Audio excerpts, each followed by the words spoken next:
Yun, magandang gabi mga kasisid. Grabe lakas ng hangin.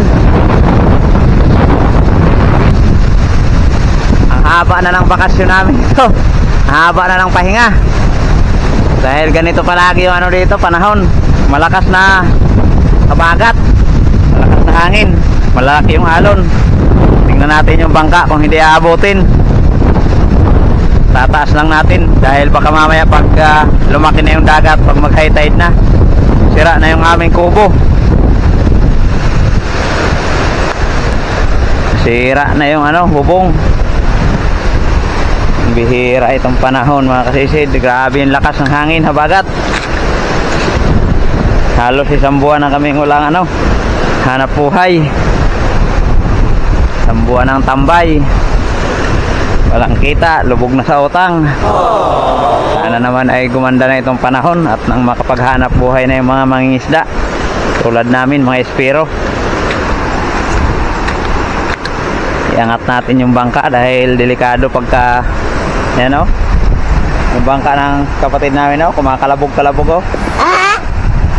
Kumakalabog-kalabog sa lakas ng hangin. Yan o, sumasayaw-sayaw yung bangka.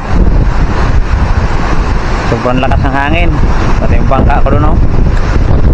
Iangat natin, yun. Bangka ng pinsan ko, sumasayaw-sayaw. Hindi totoo yan. Bola lang yan. Grabe talaga yung hangin. Para tayo matutok pa.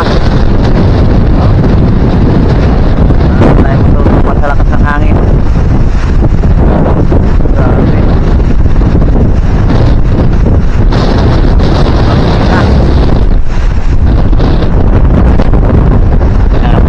Bangka.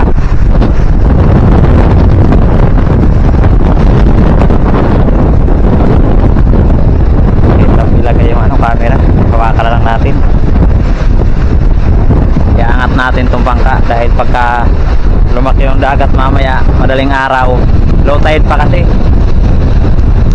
Mamaya nito pagka nag high tide na. Ayun, malalaki yung alon. Delikado ito pagka nag high tide na. Kaya iangat natin to. Wala na nga tayong kinikita, tapos mawawalan pa tayo ng bangka, mahirap pa tayo makapagpagawa uli.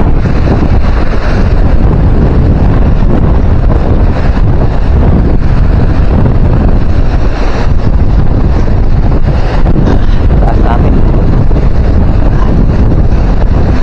Malaki kasi yung dagat sa madaling araw.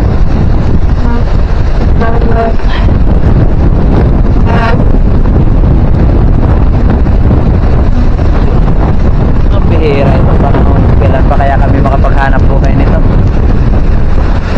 Sobra ng ano, sobra ng pahirap. Higit na isang buwan walang kita, hindi makalaot.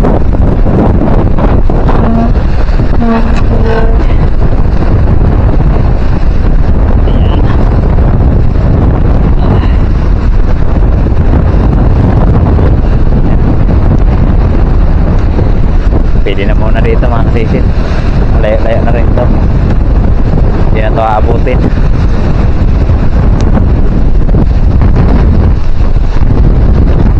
Ito yung bangka na dito namin na isa. Rami-rami na rin bangka dito. 6 na bangka ito dito.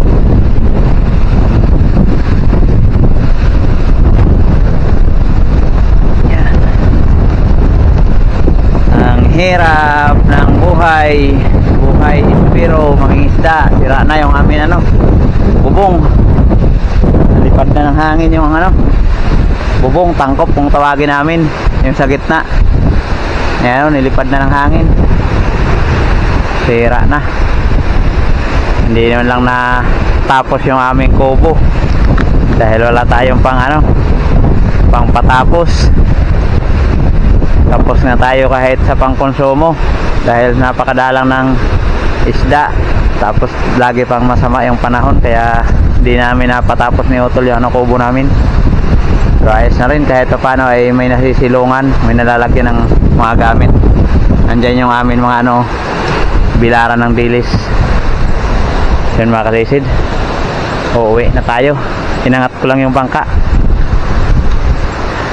Mga kasisid, abang-abang na lang kayo kung kailan ito gumanda yung panahon na makapamana kami at nang maka-upload kami ni Utol ng bagong video. Sana ay patuloy nyo pa rin kami suportahan mga kasisid sa amin mga na-upload ni Utol, yung mga video namin, kahit hindi mga bagong video na ina-upload. Pasalamat kami ng marami, ng malaki, dahil pinapanood nyo pa rin at sinusuportahan nyo pa rin yung upload namin kahit lumang video na. Pambihira mga kasisid ng lakas hangin. Yun mga kasisid, maraming salamat ulit sa inyong solid na suporta. Yun, ingat po tayo palagi mga kasisid, lalo na dyan sa mga lugar na malakas na yung hangin at bumabaha pa. Sabi, lakas. Yun, God bless po sa atin lahat mga kasisid.